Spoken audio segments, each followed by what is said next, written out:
Au nom de l'amour, nous kidnapper l'autre, mais à l'intérieur de la captivité environnante, c'est la façon. Et nous devons briser ce pouvoir du mal que nous socialisons si souvent. Nous conduisons à la vie de l'autre avec nos comportements. Nous avons parlé ici plutôt que nous devons organiser le deuil, que nous devons faire quelque chose pour nous, au moment où nous réalisons que nous sommes trempés dans un moment de tristesse, d'angoisse, d'anxiété. Et nous avons des gens qui nous écrivent ici pour en parler ici. Margaret, de Marnoassou, et qu'elle est également très reconnaissante à la nouvelle chanson de l'avoir soutenue en ce moment. Je trouve cela très intéressant. Les gars, nous qui voyageons dans tout le Brésil, combien de fois nous trouvons des gens qui nous donnent juste ce témoignage? Les parents qui ont perdu des enfants, qui ont vécu ce moment douloureux, et qui ont trouvé ici dans la nouvelle chanson une protection. Nous savons que nous n'avons pas de réponse magique à la douleur, aux problèmes auxquels nous sommes confrontés. Mais nous croyons au pouvoir que la parole de Dieu, à peu près honnêtement, peut provoquer en nous. Nous sommes donc très heureux, Margaret. Non seulement parce que vous avez bénéficié de la nouvelle chanson, mais aussi par vous, étant évangélique, pour avoir le courage de nous dire ici que notre véhicule de communication a bien fait votre cœur. Nous nous sentons très honorés chaque fois que nous trouvons une personne qui avait sa vie modifiée pour le mieux à cause du travail que nous faisons. Maria Virginia Pereira de Muzu, de Sao Paulo, capitale. Elle a également donné un témoignage de surmonter la mort de sa mère. Elle a dit que grâce au programme, nous l'aidons beaucoup. Elle a dit qu'elle pensait qu'après la mort de sa mère, elle vivrait une dépression. Et ce n'était pas ce qui s'était passé. Le programme de direction spirituelle, la nouvelle chanson, a beaucoup aidé dans ce processus de surmonter. Bon, Maria Virginia, nous sommes très heureux que nous soyons un instrument de Dieu dans votre vie. Dieu nous aide à traverser les gens. J'aime toujours souligner cela. Divine Providence se manifeste dans nos vies à travers des réalités humaines. Pourquoi? Parce que Dieu ne peut pas être dans le monde rejeter ceux qui sont humains et qui sont conscients du pouvoir que nous apportons en nous. C'est la force du christianisme. Dieu agit quand et comment il le veut, mais il préfère agir à travers nous. De nombreux miracles cessent de se produire dans le monde parce que nous croisons nos bras, nous cessons de faire notre part. Oui, Maria Virginia, au moment où nous avons perdu quelqu'un, nous avons besoin de plus d'amis à nos côtés. Nous avons besoin d'armes qui nous soutiennent.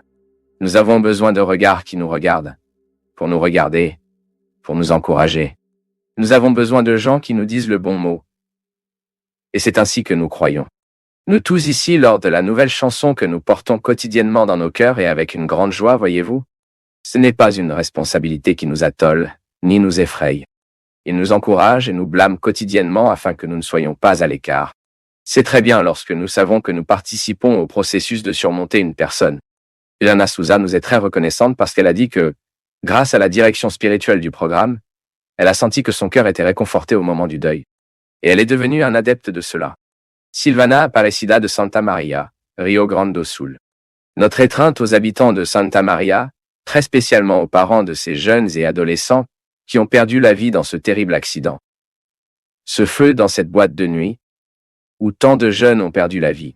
Nous savons qu'il est très douloureux de vivre un processus comme celui-ci. Nous prenons des mesures vers un avenir en sachant que nous avons enterré un enfant. C'est une douleur qui n'a pas de nom. Et nous croyons qu'à Santa Maria, ce processus a été extrêmement douloureux. Et cela a été très douloureux pour de nombreux parents. Nous voulons à nouveau démontrer, car parfois cela nous a fait passer du temps. Oh, tant de nouvelles ont pris soin de nos nouvelles. Nous avons appris pour beaucoup. Nous avons souvent vu la répétition des nouvelles. Le feu de cette boîte de nuit Kiss. Les gens qui ont été tués sont passés. Tant d'autres tragédies se sont produites, tant d'autres nouvelles ont remporté le centre de nous, nos médias. C'est mon peuple, mais pour nous c'est arrivé. Pour les parents qui ont besoin de faire face quotidiennement à cette triste réalité de ne plus avoir leurs enfants à l'intérieur, cette nouvelle ne s'est pas encore écoulée. Ensuite, nous avons rejoint tous ces parents, tous les frères, les amis qui ont perdu leurs proches dans cet événement tragique. Maria da Graça Ferreira, de Sao Paulo, de Taubaté, de Mater. Mon cher Taubaté, dit-elle, Père, de ce que le Seigneur a dit dans le programme de direction spirituelle sur la suppression de tout ce qui ne nous profite pas, et qu'il apporte uniquement l'indifférence, la froideur et le retrait. J'ai commencé à être une meilleure personne. J'ai commencé à être plus heureux, assister au gymnase, à l'église, en visitant les malades, aidant dans mon église, essayant de suivre les pas de Jésus, qui sont les voies de la foi, de la vérité et de la vie. Merci, Père, d'être une lumière dans ma vie. Toutes les pièces, J'espère un mot de foi. L'amour, la vie, la joie. Ce que le Seigneur nous a apporté tous. Soyez toujours un prêtre du peuple. Merci beaucoup, Maria da Gracia. C'est à nous, comme je l'ai dit ici plus tôt, c'est notre satisfaction de savoir que nous avons participé efficacement. Que Dieu pourrait compter sur nous pour agir dans la vie de son peuple. C'est la véritable incarnation du christianisme en nous. Si en Marie, le Verbe est incarné, et que le Verbe est Jésus et qu'avec son titre pour être notre Sauveur, nous l'appelons Jésus-Christ, qui est le Sauveur de nos vies, et qu'après sa mort et sa résurrection, il continue dans le monde en nous mettant à cette occasion. Très heureux d'être les représentants légitimes de sa présence.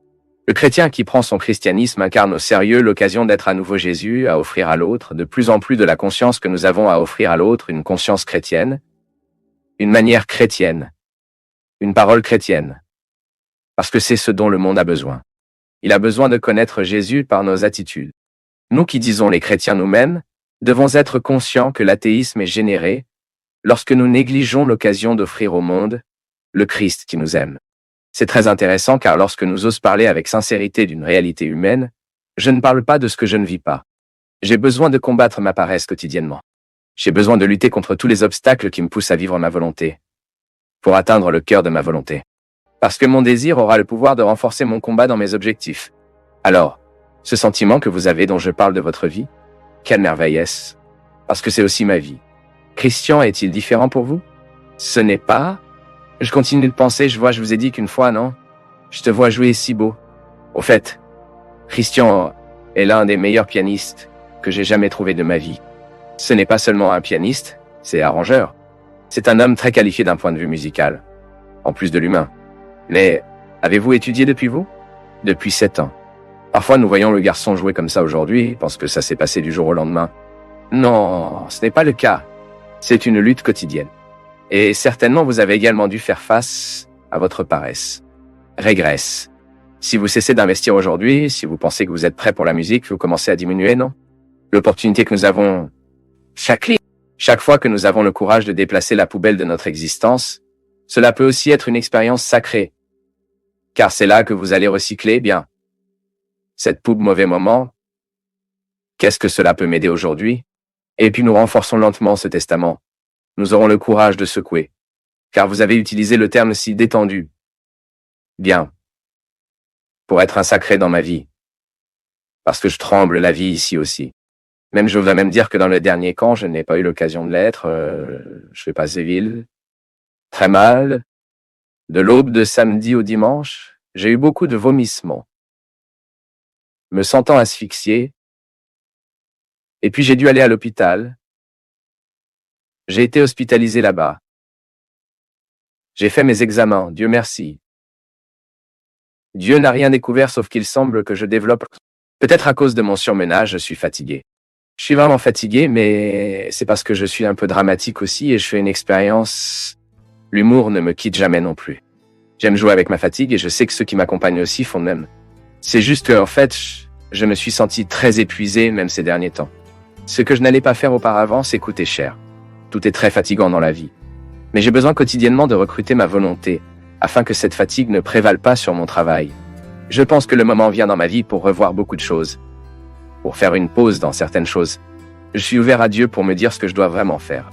Parce qu'à un moment, nous constatons que ce que nous faisons ne peut pas être plus important que ce que nous sommes. Et puis, nous commençons à perdre la qualité de vie. Quand nous en faisons trop et que nous pouvons être moins. Lorsque nous avons un agenda qui ne nous permet pas souvent de nous reposer, quand cela ne nous permet pas d'être à la maison, ce qui est absolument reconstitué pour quiconque et tout le monde. Mais dans notre vie quotidienne, nous devons faire face à toutes les réalités qui peuvent s'opposer à notre croissance personnelle. Comme je vous dis, si je vis maintenant, face à une période difficile de ma vie, j'ai besoin d'avoir le courage de permettre le moment difficile. Comme j'ai donné l'exemple précédent, les décombres de mon choix peuvent maintenant provoquer un changement en moi. C'est comme ça que ça marche. Je ne peux pas permettre à ma vie de continuer à être dirigée, à vivre, sans qu'elle passe par le crime de discernement. Je sais que parfois nous avons du mal à entendre ce qui nous dérange. Je sais que parfois la hâte de la vie que nous menions sur la communication, et cela est fatigué. Il subit notre élimination. Et puis, parce que nous sommes sans disposition, la paresse nous tire et nous ne renforçons pas notre volonté. Et quand nous affaiblirons notre testament, lorsque nous ne renforcerons pas cela, vous l'affaiblir. C'est comme Christian a dit, qui joue doit jouer tous les jours. Car sinon, il régresse. Il n'est pas garé dans ce qu'il sait. Il désapprend avec le temps. La volonté est la même chose. Elle n'est jamais garée. Elle régresse. Si j'arrête d'investir dedans, elle régresse. C'est pourquoi je dois faire l'exercice quotidiennement, comme l'a dit Saint Augustine, pour renforcer ma volonté. C'est comme quand vous avez besoin de vivre le dépassement d'une relation qui vous fait mal. Vous aurez la tentation de retourner à cette personne, même si vous savez qu'elle est mauvaise, car vous êtes ému par la dépendance affective. Si vous ne renforcez pas votre volonté, vous ne pouvez jamais vivre la libération de cette relation nuisible. C'est ce que nous disons ici dans le livre qui m'a volé, lorsque nous faisons ici une différenciation entre désir et volonté. Beaucoup de gens sont émus par leurs désirs qui sont ces réalités superficielles en nous. Maintenant, lorsque la personne sera émue par Will, il sera en mesure d'identifier ce dont il a vraiment besoin. Alors allons-y en combattant quotidiennement pour que cela trouve un endroit pour grandir. C'est le fruit de la vie spirituelle en nous, non?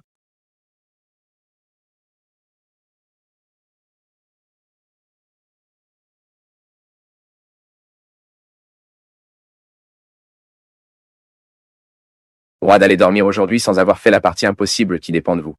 Aidons-nous. Dieu nous aidera, n'est-ce pas? Nous devons aider cette aide de Dieu en nous. Prenez des initiatives. Changez de vie.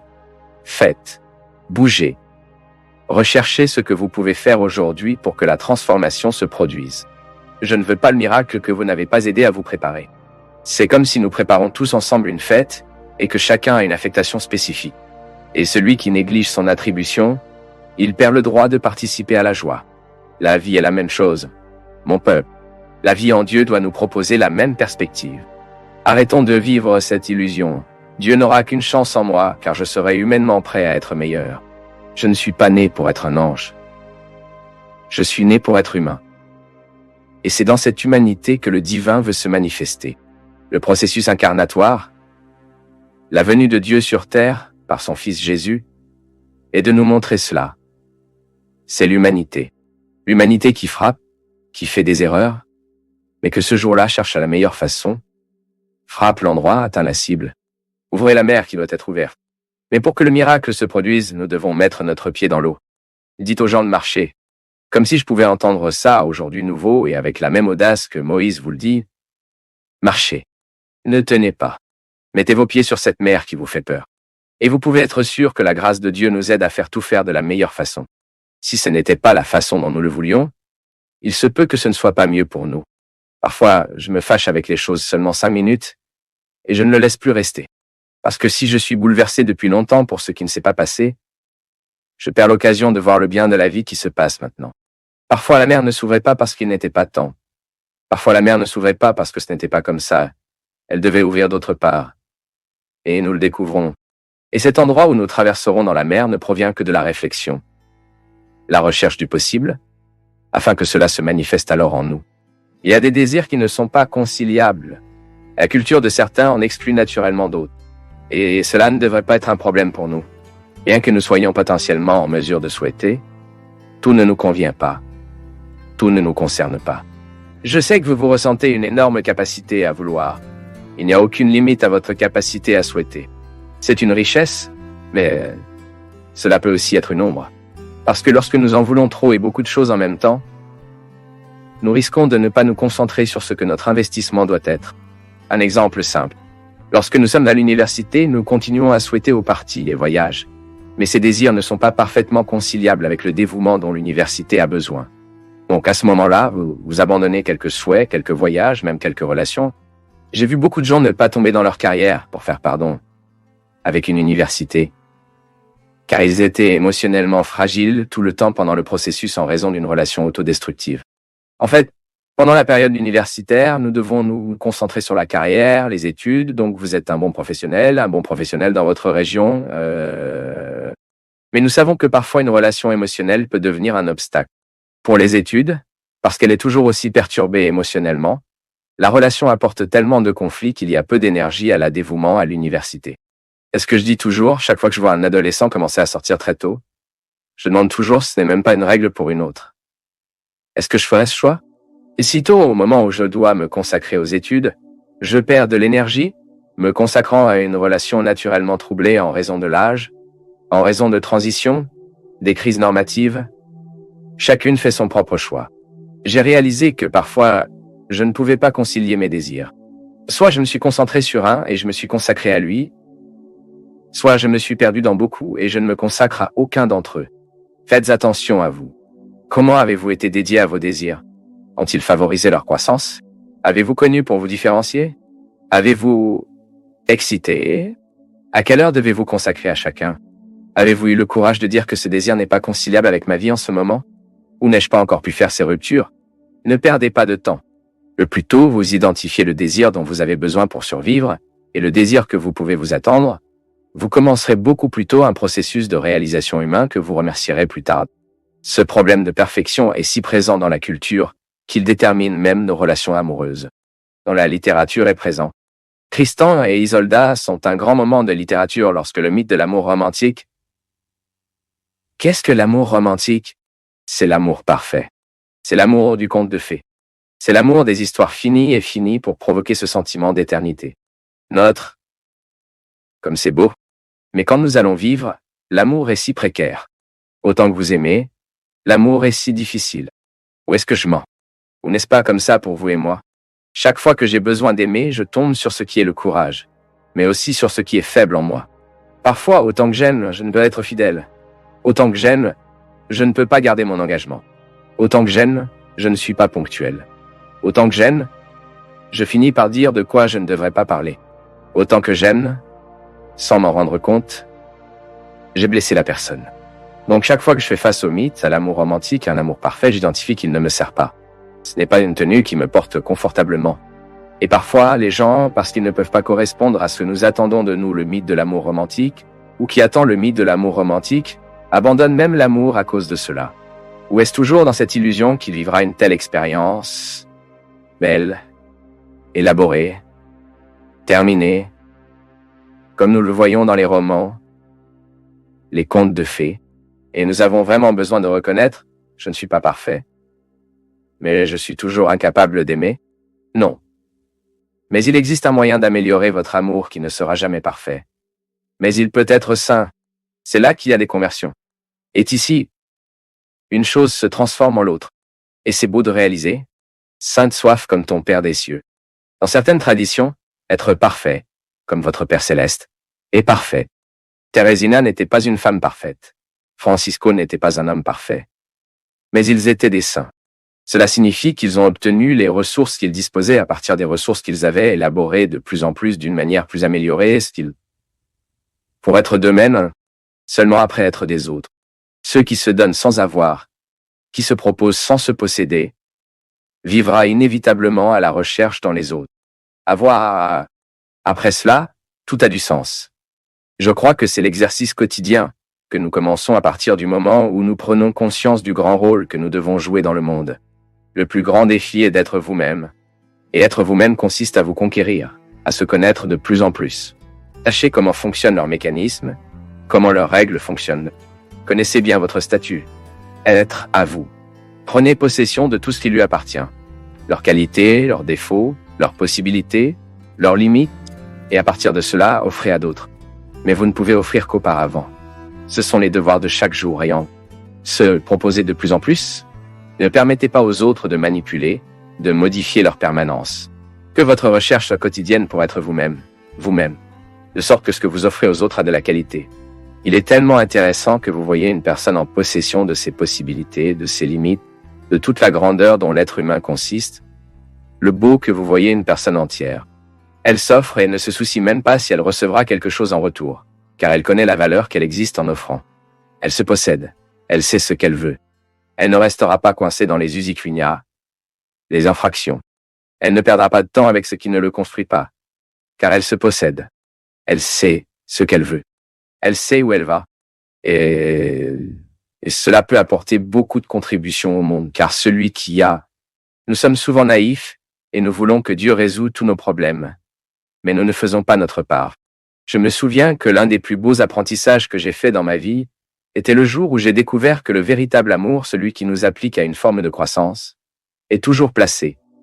Il est exercé de cela que le bien-aimé, la créature reçoit des soins, mais reçoit également des responsabilités, afin que nous puissions identifier les gens qui nous aiment comme ça. Ils prennent soin de nous, mais ils ne prendront jamais la responsabilité de nous ce que nous devons faire. L'amour vrai, celui qui nous mûrit à vie, est ce qui nous met du point de vue du cadeau, mais aussi de la tâche. Vous ne pouvez pas croire en l'amour d'une personne qui vous donne seulement et en même temps ne vous charge. Tout comme vous ne pouvez pas croire à l'amour de ceux qui ne facturent que. Il y a l'espace de la gratification, mais la gratification nous amène, par la maturité même que l'amour nous amène, à l'exiger. L'amour est une exigence. En fait, de nombreux parents font des erreurs précisément parce qu'ils pensent que l'amour n'est que de la gratification. Ils veulent aimer leurs enfants, mais ils ne veulent pas exiger des responsabilités de leurs enfants. Dieu est capable d'ouvrir des mers pour que vous puissiez traverser. À ce moment de l'histoire du peuple d'Israël, dans lequel Moïse a conduit le peuple à la liberté, soudain, dans cet intervalle géographique, a quitté les terres égyptiennes, pour quitter le territoire de l'esclavage, le peuple avait besoin de traverser la mer. Mais il n'avait pas de navire pour ça. Et à ce moment-là, ils se plaignent de Moïse. Maintenant, demandez à Dieu ce qui sera fait. Car c'est lui qui nous a fait sortir de là, d'une promesse que nous trouverions une terre promise. La place de nos rêves, nos réalisations. Dites-nous ce que nous allons faire maintenant. Demandez à Dieu de résoudre cette solution. Certes, Moïse a dû être très déçu, car c'est lui qui a créé toute cette confusion. C'est lui qui a retiré le peuple et a promis qu'il l'emmènerait dans une terre promise. Mais sa promesse était le résultat d'une promesse que Dieu avait faite. Et à ce moment, le peuple, dans leur naïveté, pensait que Dieu allait tout donner libre. Pensait qu'au nom de cet amour que Moïse enseignait, que tout serait résolu sans aucun effort. Et voici la déception. Quand interrogez Dieu, que faire? La parole du Seigneur est difficile. Dites aux gens de cette façon. Y a-t-il dans le livre d'Exode? Je n'invente pas. Non. Face à la nécessité de traverser la mer, Dieu recommande que les gens marchent. Mais comment marcher vers la mer si nous savons qu'il est impossible de passer sur les eaux? Si nous marchons vers la mer, ce que nous savons, c'est que nous serons... Que se passera-t-il? Soyons submergés? Mais dans cette phrase, dans cet impératif, dans cette expression, c'était en dehors du miracle que les gens devaient jouer. Et comme les gens mettaient leurs pieds dans les eaux, le défi était d'être surmonté et à traverser la mer sans que la mort ne le sauve. Intéressant, mon peuple, nous constatons que dans la vie, la métaphore de la mer qui s'ouvre peut être appliquée tout le temps de notre histoire. Parce que nous avons également souvent besoin de miracles que Dieu ne peut faire que ce que nous aidons. C'est la participation humaine divine embrassant la volonté de Dieu pour l'histoire. Je dis souvent qu'une religion ne peut être transformatrice que lorsqu'elle se transmet en attitude, comme il est transformé en gestes concrets. Si je dis que j'aime Dieu, mais que je ne peux pas vivre la solidarité dans le monde d'aujourd'hui, cet amour que j'ai pour Dieu est pour rien. Car ce qui plaît vraiment à Dieu n'est pas mes bras étendus dans les prières et les rites. Ce qui plaît, c'est le moment où je le représente légitimement ici dans ce pays. Quand je deviendrai un sacrement de sa présence, quand je serai prêt à vivre dans l'histoire d'aujourd'hui, aujourd'hui de cette époque. Tout ce que je sais que Dieu ferait si j'étais ici, comme je le serais. C'est la participation humaine. Je suis un local. Je suis une tante. C'est notre responsabilité. Nous sommes souvent naïfs et nous voulons que Dieu résout tous nos problèmes. Mais nous ne faisons pas notre part. Le grand sage a déjà dit que nous n'avons le droit d'attendre l'impossible après que nous ayons fait tout ce qui était possible. Avant cela, nous n'avons pas le droit d'attendre l'impossible. Non, les miracles se produisent généralement à partir de ce partenariat entre le ciel et la terre, comme vous avez faim de ceux de mon côté. C'est Dieu qui joue le miracle, en établissant le pont avec ceux de la misère. Lorsque vous traversez le confort de ma maison et atteignant le lieu du besoin de l'autre, allez-y pour aider ce que vous souffrez, ce qui est malade. La visite que je fais à l'hôpital. Au moment où je quitte mon monde, et je vais rencontrer de personnes qui ont besoin de cette présence de Dieu. C'est le miracle qui se matérialise. C'est la participation humaine divine. Belle ça, n'est-ce pas? Pour penser que dans l'action de Dieu, il y a toujours la demande de participation humaine. Et que Dieu perd le moment que je fais. Dieu n'agit pas au moment où je croise les bras. Ce n'est pas parce qu'il ne veut pas agir. Parce que la théologie nous enseigne que la grâce de Dieu est toujours déversée en 1 minute sur l'humanité. Mais Dieu ne nous force rien. Il doit naître de notre désir. Il doit naître de notre liberté. Cette action, ce mouvement qui rend la vie meilleure, ce qui fait que cet espace humain soit le lieu de l'action de Dieu. Je ne sais pas si vous avez des images à traverser, j'en ai ici. Il se peut que ce soir, Nous tous aujourd'hui, sans exception. Écoutez, j'ai une mer là que Dieu pourrait m'ouvrir. En fait, l'effort humain est ce qui permet qu'il soit également intéressant de comprendre cela. Parce que même l'effort humain pour le miracle est déjà le résultat de Dieu en nous. C'est une conséquence. Je n'agis pas seul. Ma gentillesse est nourrie par la bonté de Dieu. C'est parce que j'ai accepté. Donc sa bonne trouve une place en moi. Et aujourd'hui, il se peut que vous soyez là, avec une situation qui doit être résolue, en attendant l'impossible. Mais vous constatez que vous n'avez pas tout fait possible. Et que vous n'avez pas le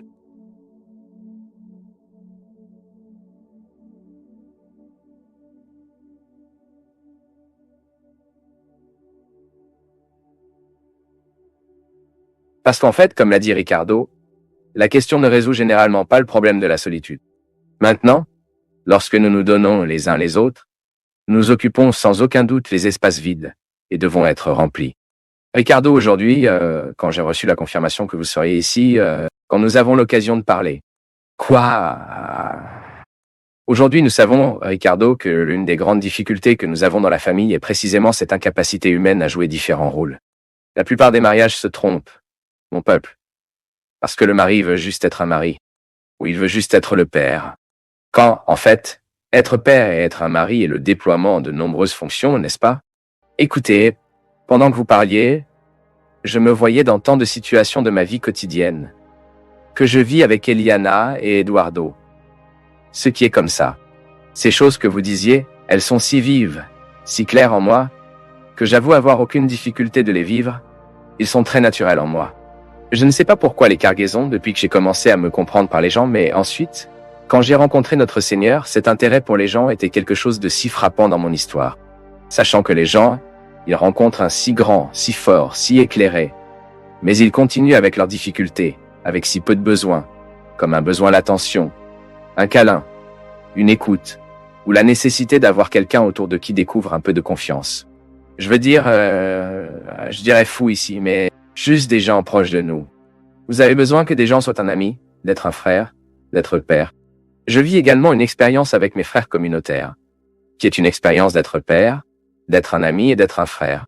Le déploiement des fonctions, non? C'est le déroulement de l'amour, n'est-ce pas? J'adore qui déborde et c'est comment, c'est la folie de l'empathie, n'est-ce pas?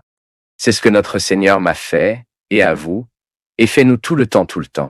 Notre Seigneur, tout en étant qui il est, se met à ma place, pour voir comment je parle, voir ce que je ressens, voir comment je vois la vie, pour me parler afin que je puisse le comprendre. C'est donc cet amour qui se déroule, n'est-ce pas? Que vous avez dit et déborde, c'est l'amour de Dieu dans son Fils Jésus-Christ. Le plus grand de ce mot si beau que nous n'utilisons même pas beaucoup, n'est-ce pas? Ce qui est l'empathie, ce que j'aime trop, et je répète ce que cela signifie. Nous, pendant que nous sommes, avons la capacité de nous mettre à la place de l'autre, pour voir le monde comme on voit, même s'il voit mal. Regardez à ses yeux, non? Pour lui parler, vous pouvez donc communiquer. Désolé si je parle trop, mais non. Ce thème, l'une des grandes difficultés est précisément dans la communication à la maison, à droite, dans la famille. C'est précisément quand vous vous rendez compte que le père communique avec son fils, mais ne voulant pas voir comment son fils voit. La vision est tellement prête, non. Et c'est drôle, parfois notre vision de l'autre, elle est tellement prête. Nous pensons déjà que nous savons déjà tout sur ce que l'autre voit. Et non. L'un des grands défis, et ça consiste en miséricorde, quand vous sentez avec l'autre, c'est trop beau le concept de miséricorde, c'est quand vous commencez à regarder ce que l'autre voit, mais pas comme vous regardez, mais vous essayez pour entrer un peu dans l'œil de l'autre. Je vois beaucoup ça dans votre maison, c'est très concret, non? Votre effort pour regarder les choses que Dieu voit, comme le voit Dieu, pas la façon dont vous, bien sûr, vous en tant que père, vous avez une vision à ce sujet, mais votre proximité et votre parole sur Eduardo n'auront de l'efficacité que si vous le pouvez, adoptez-le comme il voit les choses. Savez-vous pourquoi, prêtre? Parce que l'une des plus belles caractéristiques de l'amour est l'observation. L'amour passe du temps à regarder et il nous sert tous tout le temps, non? Je me demande combien de temps Dieu, avec ton amour infini pour moi et toi, s'est demandé un moyen de se rapprocher de nous. Dieu a observé ma faiblesse, observé notre faiblesse, observé tant de bonnes choses. Elle a observé nos goûts. Donc, quand nous aimons, nous devenons attentifs et nous regardons les proches pour trouver un moyen d'aimer la façon dont ils se sentent aimés. Ce fut une autre très belle expérience que j'ai faite, que je fais avec notre Seigneur et que je fais chez moi, dans ma communauté. Quand j'ai compris le Père Fabio, que les gens ne sont pas aimés comme je les aime. Ils sont aimés quand je peux découvrir la façon dont ils se sentent aimés. Donc, je n'aime pas la façon dont je peux aimer. J'ai besoin de découvrir un moyen d'aimer le Père Fabio, trouvant la façon dont il se sent aimé. Et puis il dira, Ricardo, ça même, juste parce que j'avais peur d'une manière qui vous appartient, ce qui n'est pas ma façon d'aimer. Ensuite, c'est pourquoi l'amour entre mari et femme est un amour profondément chrétien. Parce que nous apprenons jour après jour pour aimer l'autre comme l'autre se sent aimé. Nous mourrons en vie d'une journée. Peut-être que nous pouvons obtenir tellement que nous finissons par donner à nos vies, car il a appris à aimer la façon dont l'autre se sent aimé. De quoi parlez-vous là-bas? Je me souviens qu'aujourd'hui j'ai tenu à apporter ici au programme un peu de cette perspective de ce dont Ricardo parle. Les gens cherchent à nous aimer. Selon une manière, elles pensent que je me sentirai aimé. C'est très beau. C'est très profond, non? En fait, cela vaut la peine d'en parler beaucoup. Aimer l'autre d'une manière que nous savons qu'il se sentira vraiment aimé. Parce que parfois, nous recherchons le mauvais sens. Et l'autre ne se sentira jamais aimé par nous. Parce que nous n'aimons que notre chemin. Vous ne le découvrez pas, vous n'enquêtez pas sur l'autre être, non? Ricardo, j'ai un cadeau aujourd'hui. Arrivé par courrier. Il était là à Mitra, là, à Itobate. J'y suis passé aujourd'hui. Hier, en fait. Et en fait, je n'ai ouvert qu'aujourd'hui. Je n'ai pas beaucoup de curiosité pour ouvrir le package, non, tu sais. Parfois, les forfaits rentrent à la maison une semaine, deux. C'est drôle. Je l'ai. Je suis pressé d'ouvrir les cadeaux. Combien de temps une personne prend-elle pour construire un geste? Ce n'est pas vrai. Parfois, la personne prend un certain temps à regarder, à aimer la distance, à vouloir le bien, jusqu'au moment où elle ressent le désir de matérialiser cela. Je dis cela parce que dans l'empressement de vouloir aimer, nous matérialisons tôt. Ensuite, nous offrons un cadeau pour donner. Nous livrons souvent ce qui n'est pas le nôtre. C'est comme offrir un cadeau à un enfant avec de l'argent que vous n'avez pas. Le matériau actuel, il n'a parfois pas beaucoup de sens. Aujourd'hui, par exemple, j'ai eu une montre à mon arrivée, mais leurs yeux me donnant le cadeau, Père que nous sommes, nous connaissons le Seigneur et disons un peu pourquoi ils donnaient l'horloge. Et j'ai trouvé beau parce que je n'ai pas utilisé l'horloge de toute façon. Tout comme je l'ai eu un jour, je ne sais même pas qui c'était pendant mon camp de Mars. Un garçon a sorti l'horloge de mon bras et elle l'a mis sur le mien. Livrez-moi. C'était même ma mère qui a livré, tu te souviens, Donna Anna. Je n'ai jamais vu le visage de ce garçon. Mais chaque fois que je mets l'horloge sur mon bras, je te jure que je me souviens du garçon que je ne sais pas qui c'est. Parce que c'est un geste qui nous frappe d'une nouvelle manière, non? Ça c'est drôle. Combien d'entre nous est dans le geste que nous faisons? Combien de temps prend-il un cadeau prêt? Combien de temps une raison doit être construite, donc je veux aller au magasin pour acheter quelque chose pour quelqu'un? C'est tellement beau. Ces jours-ci, je pensais comment j'allais... Eduardo Neto a maintenant 15 ans. C'est 1,8 M. Notre-Dame, c'est mauvais que nous. Cela a donné un tronçon. Et je pensais ces jours-ci, rencontre maintenant, non? La datation est terminée. Cela a commencé, mais c'est fini. Il en avait un autre très rapide, mais c'est fini. Il sera en colère contre moi, mais nous parlerons à la maison. Papa, pourquoi es-tu allé dire ça? Mais je pensais ces jours-ci. Et la vérité, qu'est-ce que je vais faire, non? L'une des choses que j'ai décidé était de ne jamais lui parler sans l'avoir ici à mes yeux. Pour lui, c'est parfois difficile. Et nous pleurons déjà plusieurs fois, le Dieu et moi, parce que je dis « Regardez-moi ». Et il est plus sensible que son père, semble-t-il. Regardez-moi, parfois avec des larmes épaisses, qui tombent donc des yeux, dans un énorme effortin. Il me regarde, nous continuons à parler. Ces jours-ci, j'aurais besoin de punir Eduardo. Parce qu'il a fait à la putain, c'est dans les 15 ans. Et nous devons avoir une conversation très difficile. Cela me donne envie de vous punir. Vous donner une punition. Mais savez-vous pourquoi je ne vous punirai pas? Pourquoi l'utilisation de vous faire souffrir? Nous vivrons toutes les conséquences ensemble ce que vous avez fait. Nous devrons parler de tout cela jusqu'à la fin. Et nous parlons beaucoup depuis quelques jours ici, cela a été très fatigant pour lui. Et un œil sur l'œil. Et la belle chose est que vous imposez aussi une punition, non? Cette discipline de vous. Maintenant, je dois me parler. Bien sûr, parce que je dois dire, mais juste frapper et dire. Le médecin doit comprendre qu'il a quelqu'un de son côté avec qui il peut compter sur la fermeté et l'amour. Je lui dis, mon fils, je ne ferai pas toujours les choses correctement.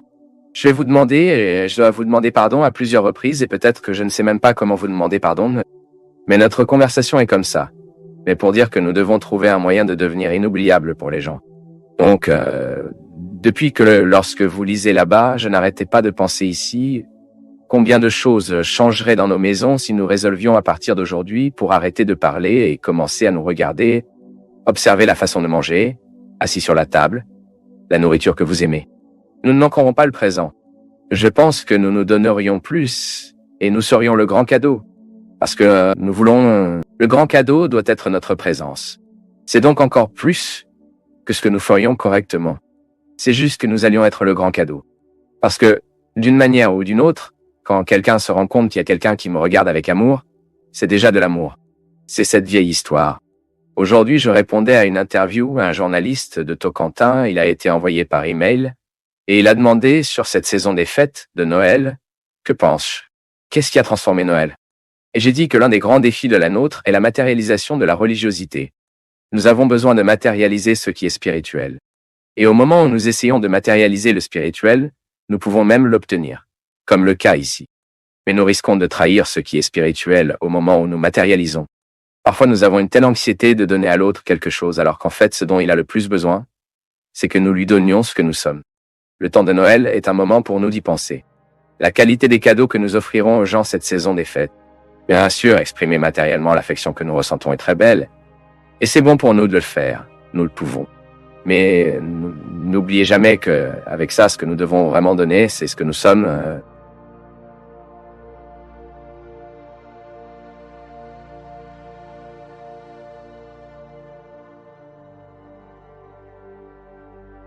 C'est un grand plaisir pour nous tous du Path of Faith d'être avec vous en ce moment. Veuillez partager vos impressions sur le sujet d'aujourd'hui dans les commentaires, soutenez-nous en aimant la vidéo et aidez à la diffuser en l'envoyant à vos amis. Abonnez-vous à la chaîne pour rester toujours connecté et recevoir nos nouvelles vidéos.